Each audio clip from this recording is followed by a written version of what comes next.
Welcome back to Extra Shot, the pod about the funniest stories in sport this week.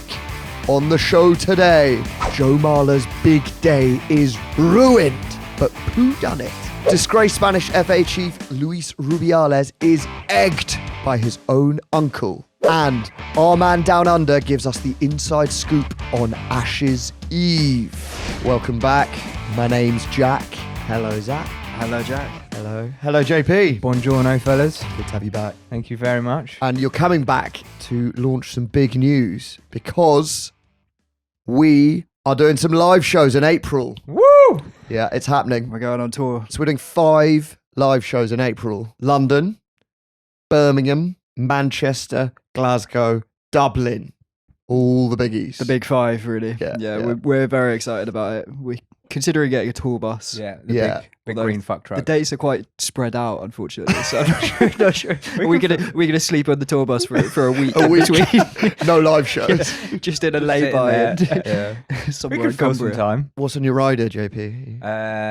Just maybe some Class A drugs and some downers for when I need to sleep, something like that. My mate who works in the music industry used to do like live shows and used to be involved with riders, and he said Bez, who I think is clean now, isn't he, Bez? Yeah, But obviously they all are, aren't they? famous drug addict. On his written contract rider was 0.5 gram of heroin. Just written. Well, I mean, what's the point of that? And then some little intern who's on work experience at the venue. It's just, do you mind you just sort out the rider, will you? Tickets are going to be going on sale next week. We are doing a pre-sale for Patreon members, so they get 48 hours, just them, before it goes on general release. So all I'm saying is last time it sold out in 48 hours. So Don't hang around. if you want to make sure you get a ticket and you're in the pre-sale, you need to be a Patreon member, and you can do that by joining at patreon.com/Upshot Towers. So yeah, those shows, that'll be next week. So pre-sale on Tuesday, and then general release after that. Set your alarms. Set your alarms, get your Patreon account so that you will guarantee yourself a ticket. Now, the Upshot live shows aren't the only big event in town, because England beat New Zealand at the rugby on Saturday. I was there. Go on, That's lads. why I'm a little hoarse. And also among the crowd was none other than Celebrity Traitors hero Joe Marler, he's been the breakout star from Celebrity Definitely. Traitors. He was great. Still hasn't replied to my DM, but Yeah, he's still blanking Oh, yeah, Zach. didn't you meet? at the awards. Yeah. He told Zach that he listens to the Upshot, but I think he says that to everyone. Well, let's see, because now we're gonna talk about him. Have that, Joe. The thing is, he was quite a Marmite character before Traitors. Yeah. Like, mainly because he had this propensity to grab opponent's bollocks for a laugh. But like, a lot of people didn't really like him, and you know, now he's this hero. But it turns out his fans are even worse. So Joe was at the rugby. He wasn't just sitting in the stands watching the game. He was, along with TV chef James Martin, hosting a hospitality suite at Twickenham, where tickets are £1,250. The big 2, Joe Marler and James Martin, yeah. That'd be fucking unreal. JM. I feel like they've just gone on initials. Which one's James Martin? The TV chef. It's like Saturday Kitchen. yeah, it's okay. the Saturday kitchen. Yeah, he's good. Okay. Yeah, he's quite funny. Kind of makes sense because it is Saturday. I guess it's sort of. Yeah. don't know, You're does living he- it. Does he cook in front of you? I Basically, think he does. He does the food, and then okay. Joe like interviews some rugby people. Grabs your balls. Yeah, he grabs your balls. Anyway, apparently it was all pretty nice. Spirits were in the sky because England won, and Marler was hobnobbing on stage with some old dignitary when James Martin came rushing in straight on stage, looking really shell shocked, and everyone was like, "What's happened?" You know, and I think everyone sort of thought this was part of the show. He's going to be like, "Oh, I've burnt the vol au vents" or something, but actually.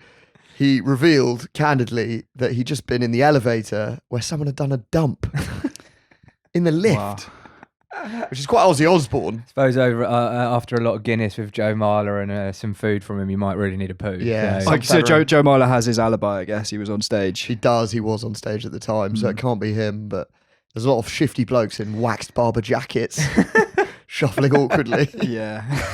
Yeah, didn't Ozzy Osbourne used to do it in hotels just for like There were a couple of cases it was Ozzy Osbourne. where he did it in a hotel By- and it was an elevator full of other guests, luxury hotel, And when one of them confronted him, he goes, "Don't worry, I'm staying here as well." Like it's okay. Yeah, oh, fine, you're a guest. It's quite rugby initiation, isn't it? Yeah. Do you think that was like, it's like it was either if you don't finish your dirty pint, then you've got to take a shit at the Twickenham lift. Yeah. Do you think it was like Twickenham's quite like sort of the other end of rugby, isn't it? Where it's quite sort of tame. Yeah, Probably in the the suite, I guess. Was it? Is it a private lift to the suite, so only people in the suite could have done it? That's good. That's sort of You know. Agatha Christie, isn't Yeah, it? yeah, Bolt yeah. the doors and let's work this one out. It's also quite traitors. Yeah. Over to you, Joe. 100% not a pooer. Don't know if he asked Stephen Fry for advice on who'd done the shit. Yeah, apparently the crowd were mostly laughing, but some were absolutely horrified. Yeah, I mean, Which it's a bit much. Yeah. Especially you pay $12.50 for a ticket. You're gonna Yeah. sort of thing. It horrifies you, doesn't it? But that wasn't the main sporting news this week, really, was it? I mean, rugby's very much fringe compared to what's happening in international football, Zach. Yeah, so big old week for Scotland and Ireland. Scotland made it to the World Cup. Ireland are into the playoffs. Massive. Both incredibly dramatic games. Scotland one was mad. Like it was real like back and forth. They're there a both goal? mad. I mean, they're both Yeah. both mad, but yeah. And yeah, the Scotland one, they scored twice in stoppage time. I was at I did have a Danish class on Tuesday night, so I was at the course he Danish does. class for the thing, and there was a Scottish girl in the class who was Watching it on giving a it a phone. thing in a bit. was she- No, she actually wasn't, but She's she was. dishing it out to the Danes. What is Danish for shite bags? It's only We his first class, mate. haven't covered that yet. I think that's next week. No, she was very, very happy when Scotland made it 1-0. Did you congratulate her in Danish? I did. Beluga. I guess there are no actual Danes there because they're Well, the learning Danish. teacher's Danish. Yeah, my girlfriend is Danish, and I was sort of, I didn't really mind who won the game because obviously you root for Scotland and their fans are great and they'll be great value at the World Cup, but I did kind of want Denmark to be there just because. They're your new favourite, second Well, favourite I team. mean, it's so the fine. last time, I mean, I just want England to beat Denmark at the World Cup so they can get one over Caroline again. Because the last time they, England played Denmark at the Euros, Semi-final. the semi-final of the of Euros course, 2020, yeah. I was there. and were you at the game? Yeah. Sitting next She- to Goldie. Really? Yeah. The rapper. Yeah. Really? Yeah. Yeah, and obviously we would like she was actually back in Denmark at the time, but we would like obviously text you a lot during the day and talking, and then it was quite a controversial one. Raheem Sterling won the penalty that I think was I still think it was a penalty. He went But down He easy. went down easily, and definitely that was the Danish perspective. And Caroline, she literally didn't speak to me for 24 hours afterwards. I was trying to get in touch with her. I was trying to call her. She wasn't answering the phone until like it was getting to the point where I was like, "Are you okay? Can you just like at least let me know that you're alive?" And then she called me about like 8 p.m. the day after the game and just unloaded the most. Like I've actually never heard her. It's over. So angry. It was just like, I hate you. I hate your country. You're cheating bastard. I never want to come to your country again. So was she glued to it last night? I didn't realise she's such an ultra. Yeah. No, so those were the thing. I was like, you got to watch the game. She was watching the local elections results instead, which Sometimes in the Gives heat of the you a- moment, though, when when you're watching a game like that, you can get, overwhelming, isn't it? yeah. And I the know local elections, The local you know. elections. You need to see it. It was a historic result in Copenhagen. Actually was. I don't know. Save that for your Danish politics pod. Coming soon. Social Democrats have been voted out for the first time in 100 years. Yeah, so that was Landslide. Yeah, but I think she watched the last 10 minutes. And I mean, Denmark can still qualify, right? they're in the playoffs, yeah. As are Ireland. As are Ireland, yeah. Also very dramatic. And Northern Ireland and Wales. Really? Yeah. Northern Ireland as Yeah. well? All of UK and Ireland could go to. And also the Ireland win was all, like equally dramatic, if not more so, right? Yeah, I mean, yeah, so they beat, they had an amazing couple of results. They beat Portugal 2-0 on Thursday, was it? And then came from behind to beat Hungary 3-2. Yeah, amazing. 95th minute Amazing. winner from Troy Parrott. What a week for him, because this time last week, Troy Parrott was a middling Eredivisie striker, best known for growing up in the same street as Wes Hoolahan. But then he scored all 5 goals in those 2 games, 2 against Portugal and then a hat-trick against Hungary. So he's been catapulted to national hero status alongside the likes of Michael Collins, Bono, Dustin the Turkey. Who's dusting the turkey? Dustin the Turkey. He's like a puppet character he on did Irish Eurovision TV. He was or on. He was on. something, didn't he? He was Ireland's candidate for Eurovision. I read that the local zoo in his local town has had the endangered bird named after him. Yeah. I mean, in a way, it already was. Yeah. Did you see there was ESPN Brazil commentary of his winning goal against Hungary? It's brilliant. Estamos já com 50 minutos. Olha a tentativa!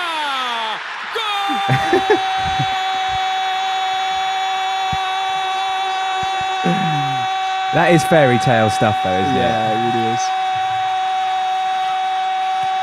Absolutely. How do you hold it for that long? O herói! Barrod! É da Irlanda! So good. Unreal. Get that guy. I just want to watch all football with Brazilian commentary. Oh, how many people in Brazil were watching that? It's quite a random one to tune in for, but he's giving it his all. Hard to keep your voice going for that. Yeah. I don't know. It sparks some pretty mad scenes in Ireland as well. Not quite as mad as in Brazil, it sounds like. But I did see there was a good clip of Dublin Airport. People jumping around. And from the RTE studio, where the ex-Wolves man Kevin Doyle was caught on a hot mic calling Dominic Szoboszlai a Liverpool cunt.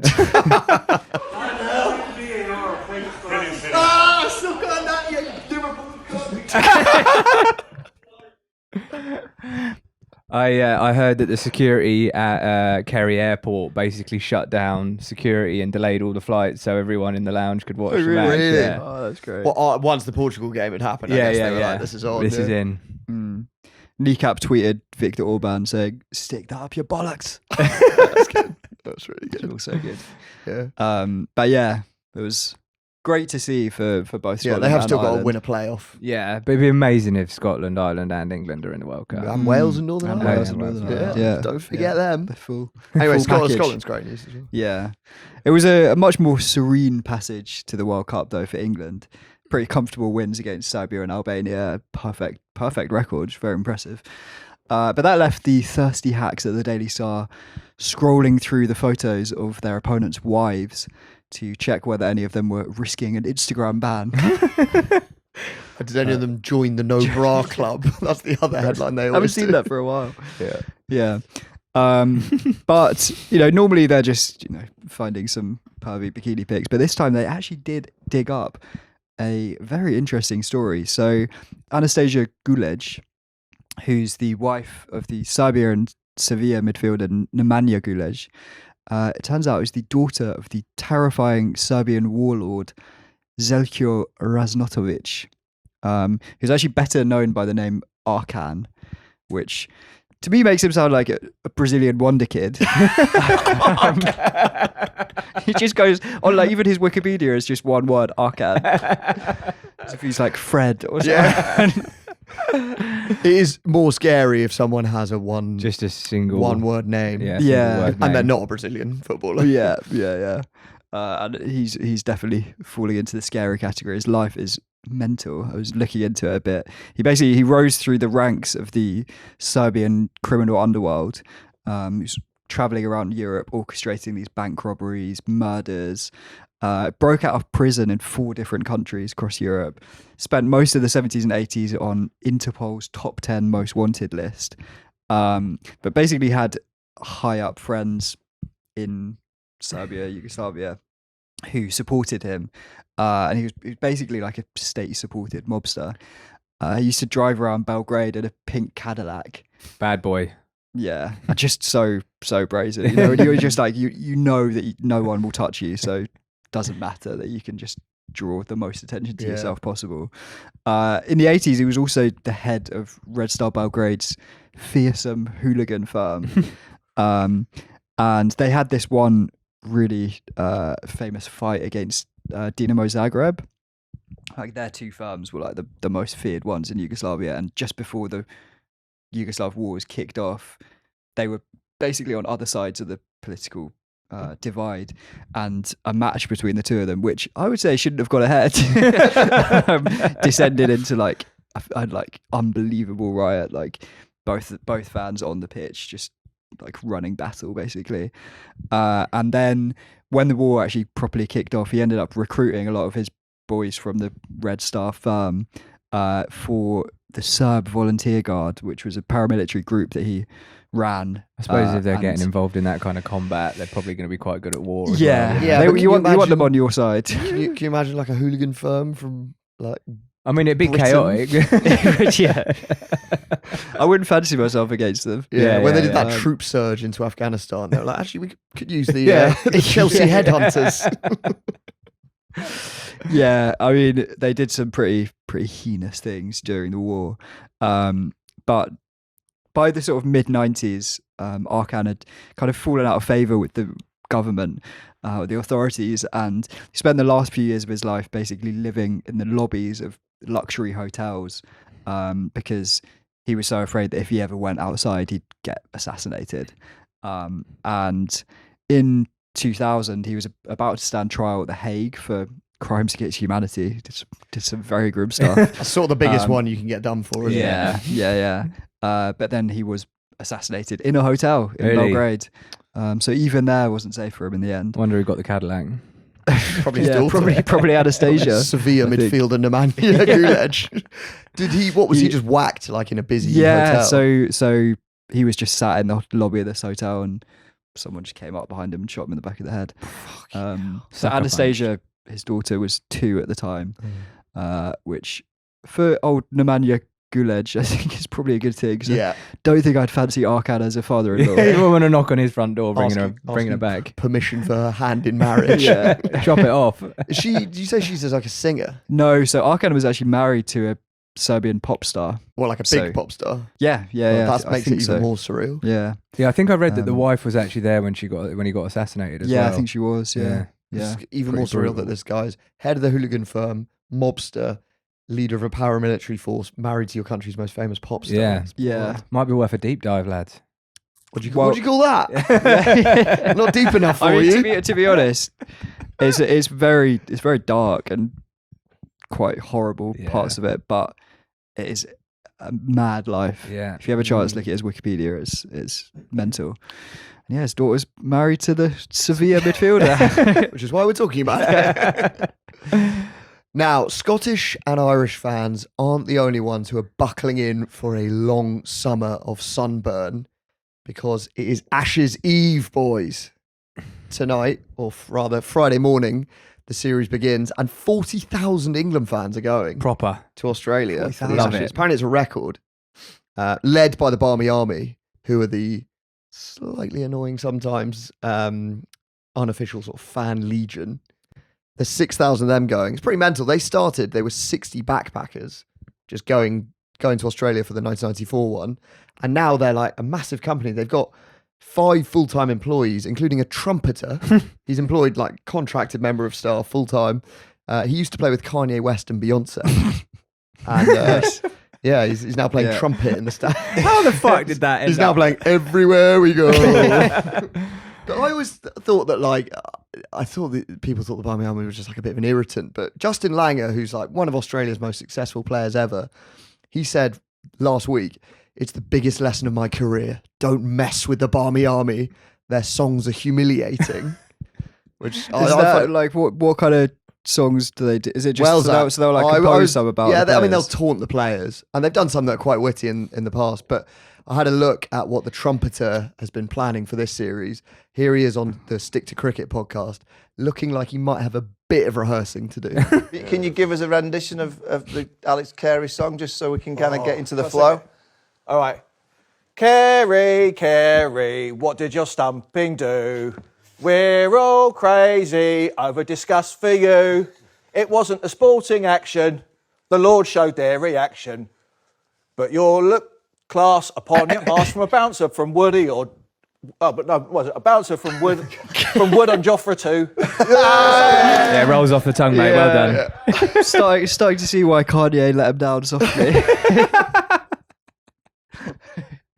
Sorry, mate, you're going out on loan to the Barmy Army for a bit. He's played with Oasis as well, I think. What His the CV fuck? is incredible. But I guess trumpeting, I don't know. If I said to you Barmy Army trumpeter and you closed your eyes and pictured someone, he would look like that. true. He's got the Hawaiian shirt on. So if you're traveling, do you have to go with the Barmy Army? Or can you just... No. So they're like, they all sit together and they do like events. Their Christmas Day lunch has got 2,000 people going. Fucking hell. So they're a big deal. So they are just the band, or are they like? No, well, yeah, they're it's like they do tour. It's the basically tour operator. Right. the ultras. They're the ultra sack, yeah. of cricket. They've got a lot in common with old Arcan. Actually. It's hard to think of That anything guy, specific. he runs a paramilitary unit. Can't you tell? And are they like completely ingrained with the England cricket like society? Yeah, I mean, as we're about to hear from Higgos, who does the Grey Cricketer podcast, who we had on the Mark Bosnich episode before, and they do an excellent cricket podcast. And he gave his views on the Barmy Army and a few other bits. Hello, Higgos, how you doing, mate? Mate, I'm great, thanks. I'm excited just to talk to you. I believe there's cricket happening soon, but I'm less interested in that. And let's just get into some patriotism, nationalism. Let's sling some arrows. Let's say things we don't really mean. But I mean, that's what the Ashes should be, right? It should be emotional. It should be irrational. We should see the worst of each country. I'm ready. Yeah. Are we seeing the worst? I mean, obviously, we are seeing a lot of front pages from the Western Australian newspaper, which is going for the England lads in true tabloid fashion. I want to apologise on behalf of Australians for that fucking garbage. Like, because, I mean, I forget that it exists, and then every 4 years it just fucks you in the face with the absolute dross that is the headline. I mean, it's not even like clever. We kind of want that. I think the Ashes in Australia every 4 years is, for the English psyche, we sort of want to be strapped into our cuck chair and watch our guys getting absolutely fucked from before the series begins. So this is sort of the punishment we want. I'd be disappointed if there wasn't some abuse. Do Australians feel the same? Do they sort of hate and want to dominate England in the way that we wish to be dominated? That's really good and graphic. Yeah, I suppose so. I mean, the great thing about time zones is that none of this needs to matter, because if it doesn't happen in your home climes, then like Broad taking 8 for 12 or whatever it was, like, didn't happen because it didn't happen, at the Gabba, and every series loss that's happened for England in Australia doesn't need to happen because you've been asleep. So, I mean, you can really enjoy the sport how you want to these days. The tricky thing is to reveal that you're a bit too invested. Now, I know that a lot of normal people will just want a good series, but when you work in the sport, and the sport being so dominated by like short form sugar hit T20 leagues now, which is so contextless and difficult to really get up for. But then like the Ashes is something that should mean something to so much to both of us. But I need it to be utter dominant. I don't want this to be in any way close, because I'll have a heart attack, because I'm part of the face of online of Australia. And, we obviously put out some provocative things where we're just trying to be funny, but, a lot of that's just contextless to someone who wants to hate Australians because, we're being silly. So, I hope that Australia win the Ashes in 5 sessions, if that's possible. I'll just sleep through it. Yeah, that's right. You mentioned the England fans, 40,000 coming. I think the Barmy Army are bringing 6,000. How will Australians receive the England fans? How will the players feel about it? Does it even register on their radar? Yes, well, the Australian Federal Police will be busy keeping their hands on the hard drives of the Barmy Army. No, I think what the people in the media say about the Barmy Army is, aren't they great, and they bring great colour. And I know for a fact that a lot of people back home, they feel a certain way about the Barmy Army. Now, am I in a position to be the cricket police, being like, well, you should enjoy cricket this way and this way only? Yes, I am. The The songs are good. Like what do we have? Fucking Aussie. I mean, Jesus Christ. But yeah, the Barmy Army. Well, you know, it's gonna happen. That's what I think of them. It's gonna happen. So, you know, just embrace it, I guess. You know, they do the trumpet and stuff, and yeah, it was brilliant. Yeah. Say no more. Here goes. Thanks so much. One last question for you before I let you go. I do need a score prediction. Unfortunately, it's going to be quite an interesting and good series, but it'll be 3-1 Australia. There'll be some rain. I think it's supposed to be like an unusually hot and wet summer, which I feel like is every summer at the moment. So I'm going to go 3-1, which is boring, but cricket is. So... All right, here goes. Thank you so much. Maybe we'll catch up mid-series if England aren't sinking without a trace. Otherwise, we just won't be talking about it. But for fans who aren't already into Grade Cricketer, follow the Ashes with that podcast. Nice one, Jake. Cheers, mate. Ian Higgins, Grade Cricketer pod. Do listen to it for all your Ashes coverage. He has got one of those Australian names that in an English accent makes you sound like a twat. Higgos. Do you know what I mean? Finn Taylor on his pod had them on and he introduced them and he was like, your names are Pez and Higgos. That doesn't work in an English voice. So I did a bit of a deep dive on Reddit this week, and there's lots of Barmy Army fans that haven't made the trip over to Australia, and they are umming and ahhing about where to go. I can confirm that apparently there is only 2 pubs open in London at the moment, and it is the Market Porter by Borough Market and the Grade 2 listed Fox and Anchor in Farringdon. Apparently, they're the only 2 pubs in London that are using a TENS license to open up. It's a paid ad read. Yes.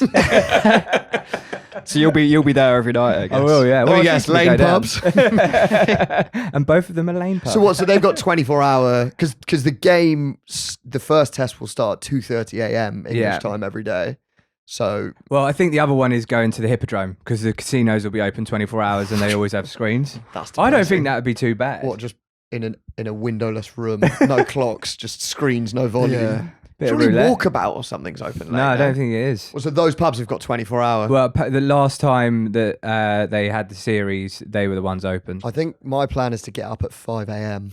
for the first one. Do you want me to come round? Yeah, come round. We'll have a sleepover. Shall we? Yeah, that'd be quite nice. Wouldn't it? So they start at 5 a.m. No, they start at 2:30 a.m. But I'm just okay. miss the beginning. Start at 5. We'll live stream the sleepover. Sorry, what you shaking your head at? Like time difference? What do you want them to do? That's about it? ridiculous. Selfish. That is ridiculous. Shit sport. 2:30. Come on. Yeah, it gets a bit better for the second one, I think. Now, it's been a pretty torrid couple of years for former Spanish FA chief Luis Rubiales. So back in 2023, he was boarding a business class flight to Sydney, quaffing champagne with crooked FIFA execs. But very quickly, it all went pear-shaped. So you probably know the story. Obviously, Spain won the tournament. But then at the trophy ceremony, Luis decided, for some reason I do not understand, to grab the captain, Jenny Hermoso, and plant a kiss on her lips like a horny uncle. It was totally out of order. But then, rather than just resigning, apologising on the spot and, you know, blaming it on a rush of blood to the head, he took the legal equivalent of thrashing around like a cornered animal. He went on Spanish radio where he branded his critics idiots, dickheads, and losers, and called the kiss an unimportant gesture of affection and threatened to sue Hermoso. Fucking hell, that's Sue her? He's threatened to sue her. It's, mad. For what? Not kissing him back? No, I think it was... For... He tried to say that she'd said it was consensual, and then she then later changed that. It's bollocks anyway. Didn't he grab his crotch and like thrust when they won as well? Yeah, so that was during the trophy ceremony. He was standing next to the Spanish queen, I think it was, and her like 11-year-old daughter, and he's there just like grabbing his crotch. Is that a crime?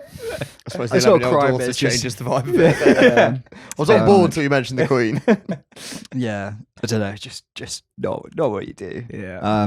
He then dragged his 3 daughters out to sit in the front row while he delivered this like Wolf of Wall Street style speech in front of the Spanish Football Federation, where he repeated the line, "I will not resign." I'm not fucking leaving. 5 times. I would not resign. I would not resign. His mum then barricaded herself in the local church on hunger strike. until the inhumane and bloodthirsty witch hunt against her son was ended. Jesus. She was hospitalised with anemia after 2 days. Unsurprisingly. It wasn't all bad though, because at the Venice Film Festival, Woody Allen came out in support of Rubiales. Like, where's that come from? There's some people you don't want an endorsement from. Yeah. Harvey Weinstein sent a tweet from his prison cell. I stand with Luis Rubiales. Prince Andrew, je suis Louis. Yeah, so Woody Allen said of Rubiales, he said, "It was only a kiss, and public affection shouldn't be banned. Nor should hooking up with your own stepdaughter." Yeah, I was about to say I can't exactly remember what the Woody Allen thing is, but Yeah, it's he's with his stepdaughter. he's with his stepdaughter. He's known since she was like 8 or something. Yeah. It's Really? very- it's Yeah, a bit like Elon weird. Musk's That's dad. fucking Yeah. creep. Yeah. Unfortunately for Lewis, pretty much everyone except Woody Allen disagreed.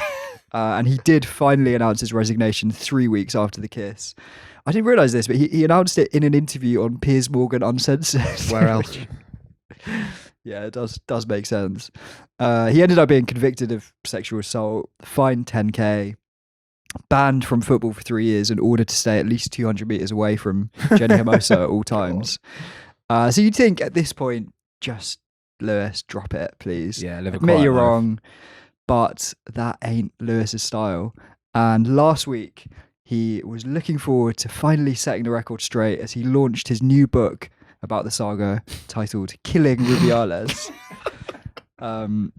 So this book claims that he was a victim of a sudden far-left movement of fundamentalist and radical feminists that created a parallel reality that capitalized on the kiss to promote a woke agenda. It's manosphere stuff, really. But before Lewis could tuck into the Manchego canapes and chat with Penguin execs about a film adaptation with Harvey Weinstein, a bloke in a black beanie stood up and hurled 3 eggs at him while shouting "Sinvergüenza," which roughly translates as sleazebag. That was a clip. Oh, wow.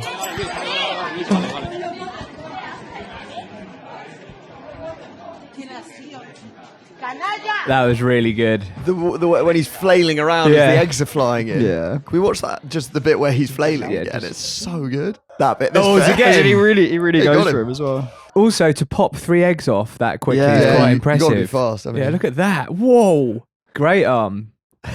Take him to the ashes.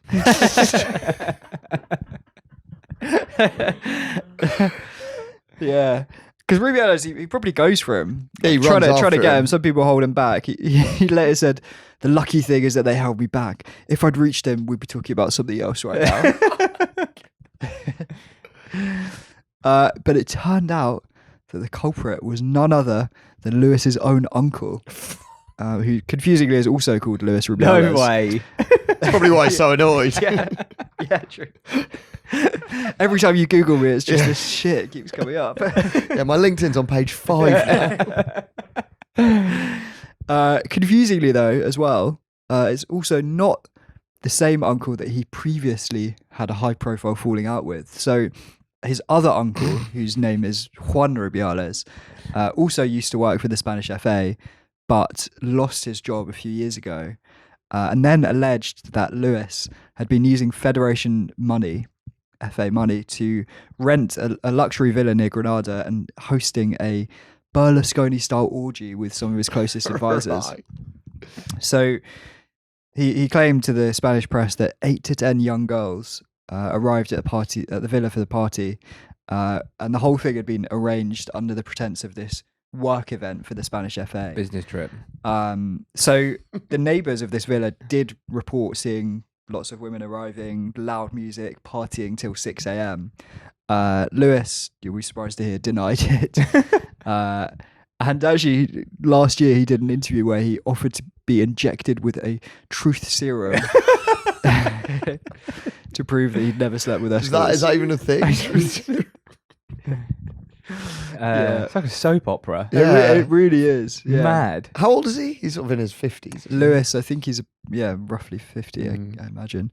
But yeah, the uncle who egged him last week is the younger brother of the one who made the Berlusconi-style orgy allegation. So they hate him. They hate him. Yeah. Yeah. It's going to be an interesting Christmas in the Rubiales household, I think. This is the guy who egged This him. is the one who egged him, yeah. So for So- podcast listeners, For podcast, this is so the man who egged Luis Rubiales is sitting. We've got to look at a picture of him on a sofa in his pants with a brown wig on, like long No. brunette hair. No, he shaved his hair before the Oh, egging. really? This is not a wig. Yeah. Oh, wow. Okay. it's actually quite nice hair. It's got just luscious locks. Yeah. It's got very long socks pulled up.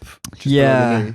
Yeah. He was that serious about the assassination attempt. He shaved his He hair. had to go like a undercover. disguise. Yeah. Yeah. I think you do it with the hair and then shave it after. so I it's guess. probably I right. mean, with that hair, Lewis would have spotted him if he came in. Yeah, true. Right. What's he reading? That's what I was trying to work. Is it Tell exciting? you what, he's got a decent rig. Lovely rig. Yeah, Great good legs. looking man. Yeah. Ooh. If he forced a kiss on my you, lips, can, you can actually see his package, can't you? oh yeah, yeah. We won't deep dive on that, but All- Yeah. All I can say is it's probably quite trimmed. yes. I'm sure it is. Yeah. Freshly manscaped. Lewis- no doubt. Lewis described him as a deranged person. A deranged person. Yeah. It's hard to tell who's more deranged. I'm with the uncle, to be honest. Yeah, I mean, I'm on his side rather Yeah, than yeah. not deranged. I'm Because also I deranged. think, yeah. Yeah, I always think this about Rubiales. If he just apologised at the time, he might have even maybe probably wouldn't have kept Kept his job, but it would have been He wouldn't easy have and done. Because I think like the conviction thing felt quite mental to me. Yeah. But, equally, just fucking stop. No one's ever kept digging this. Yeah. aggressively. Yeah. So like you kind of forgot about the case. And this is like almost 2 It was years 2.5 later- years 2.5 ago. years ago. Yeah. And he's still just like digging up, like publishing a whole book about the saga. Well, if Luis does want to make up with his uncle, his hairy uncle, then what better way than gifting him some silky balls this Christmas? Actually, looks like he's already got quite silky balls. Yeah, he does. Keeping long hair in that kind of condition is actually quite hard. I've learned. Yeah, I can Learn tell the hard from way. you. Getting So I shorter and reckon shorter. someone like that is Do you think Lewis's balls look the same as his head? what silky, Silky smooth, silky smooth, covered in egg? Yeah, quite possibly. Yeah, he's probably a manscaper, isn't he? I think so. I'm Yeah, sure that's what definitely. Manscaped want us to say. Yeah. You're that They absolute don't fucking wrong nut job. from Spain. Yeah. Well, it's holiday season, and as listeners will remember from a whole year ago, Manscaped make their ads about buying your relatives silky balls. Do you Yeah. remember? Yeah. I got Um, one on the tube the other day, which was from your mug to your rug. I don't get that. Oh, Neither mug did is I. face. Mug 'Cause is I was like, face. mug, tea, coffee, but it's mug to rug. Do people call it a rug? God, they're good. Tell you what, those That's guys. how you earn the big bucks in advertising. That's probably why 13 million men worldwide choose Manscaped, actually. Yeah, what they're saying this Christmas and Black Friday is give the gift of smoothness, whether you're shopping for your partner, your brother, or yourself. Performance Package Ultra is the ultimate upgrade because nothing says happy holidays like a perfectly groomed package. Yeah, I think giving it to your brother is kind of an interesting one. Yeah. I don't have brother, so I don't. Is that a normal? Give it to your Yeah. sister. Give it to your sister might be a bit I'll do it weird. with sister. There's no point giving it to your dad because that generation are not. I was gonna, it would just be really weird, mate. Well, yeah. Deranged uncle. Yeah. Whoever's in your life who Yeah. needs one. Give them the gift of smoothness. So head up or get yourself one. Black Friday. yeah. Treat yourself. Manscaped.com. 13 million men worldwide trust Manscaped. Join them and use code UPSHOT for 15% off your entire order. Stay on top of your grooming game and be ready for anything the season throws your way. Yeah, I'm not sure it would have helped me in the sleet today, but... Now, if Rubiales' book does truly flop, there is a new vacancy that might appeal to a man like him. You know, someone who truly understands the female psyche. Because Sky Sports have axed their women's channel, Halo, after just a few days. Mainly because fans pointed out that it was unbelievably patronising. So I don't know if you guys caught any of It this. really So was. basically, they launched this TikTok channel, Halo. They called it Sky Sports' Lil Sis. So the idea was to get young female fans into sport. Many ways you can do that. The way they went for was to basically do posts with pink hearts, to reference hot girl walks, and talk about matcha and Barbies. So we're looking at one post here. It's an Erling Haaland goal, and it says how the matcha and hot girl walk combo hits. Oh my In god. pink sparkly writing. I mean, it's good that they have translated it to girl. Yeah, that- otherwise that- they- their otherwise girl- they girly brain they wouldn't wouldn't really understand. Yeah. There's one, you know how Mamdani, the new New York mayor, supports Arsenal, and they posted the clip of him saying it and go, again in pink, thinking about Zoran Mamdani rizzing us and Arsenal up. It's just like read the room, lads. I actually think that's, if you ask my dad to like spend an hour reading online girl talk and then run a channel, something like that. Rubiales would come up with something like that. Yeah. How many people has this got through at Sky Sports? So apparently it was an all-female team, Yeah. but I don't know whose idea it was originally.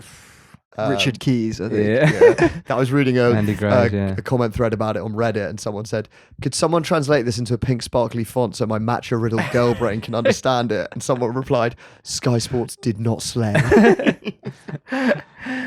Yeah. Here's their description. It said, introducing Sky Sports Halo, the Lil Sis of Sky Sports, a new TikTok channel created specifically female sports fans. We're about all sports and championing female athletes. We're here for the culture, community, and connection. We don't just watch sports, we live it.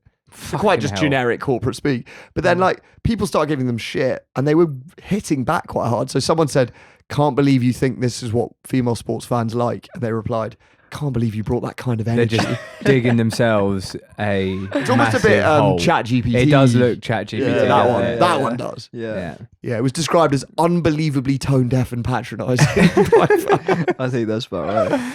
Yeah. That's so funny because you can see their like thinking behind it, being like women's sport is really on the rise in terms of profile and stuff. Like, let's try and capitalize on it, bring new fans in, but doing it, I mean, unbelievably tone deaf and patronising. Yeah. It must be hard, but Yeah. you know, just don't do it like that. Yeah. So they pulled the channel within 3 days. So it's gone. It's gone. Well, Right. they took down all the posts and have just left up an apology.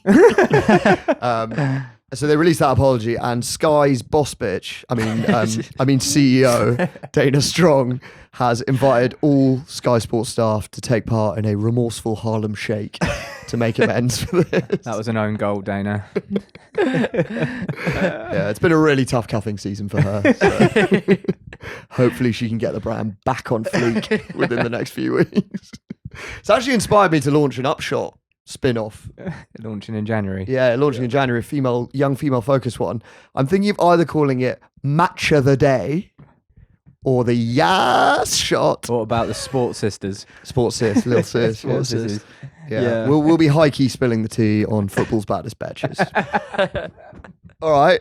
Well, I think now it's time to switch over to the darker basement where we spill our most sordid stories. It's Patreon time. We're going down there now where we got a few stories from the world of sport and beyond from this week.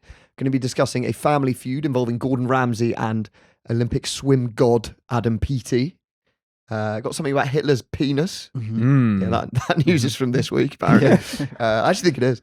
And you can head over there with us right now if you're a Patreon member. And of course, don't forget that membership will get you 48 hours early access to the Upshot live show ticket sale.